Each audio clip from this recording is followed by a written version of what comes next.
In today's video, I'm going to teach you how to sell digital products on eBay. We'll walk through the exact listing flow on eBay, and I'll share practical tips along the way so your digital item is easy to find, clearly described, and ready for buyers. First, head to eBay and click on Sell.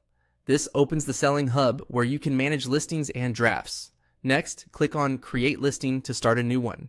eBay will ask what you're selling. Type the title you want to use. For example, you might enter the name of your ebook or template. In this demo, the flow uses a book title as an example, but the process is the same idea for digital products. You'll see suggestions appear. Select the product that best matches what you have. Choosing a close match can help eBay autofill the right category and some details, saving you time and improving search placement. Now, select the condition of your item. For a fresh file or newly created asset, choose New, then click. Continue to listing to move into the full editor. On the listing page, click Upload from Computer to add images. For digital products, use clear visuals such as cover art, sample pages, screenshots, or mock-ups that show what the buyer receives. High-quality images build trust and reduce questions. Add your title next. Make it concise and keyword-rich, focusing on what the product is and who it's for. Avoid symbols or filler words.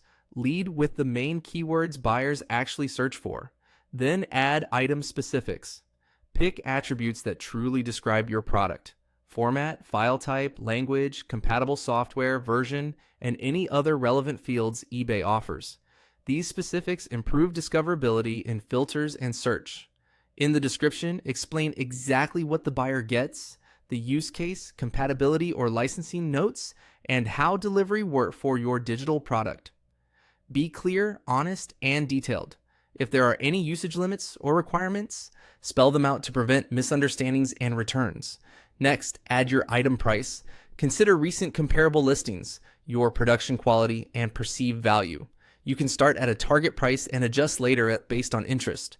Remember that fees apply, so price accordingly. Under shipping, set options that accurately reflect fulfillment for a digital item and comply with eBay's policies. Clarify timing and what the buyer should expect after purchase, so there's no confusion. Finally, review everything carefully, then click List It. That's it. You've created a polished eBay listing for your digital product. Keep an eye on messages, respond promptly, and refine your title, images, and description over time to improve visibility and conversions.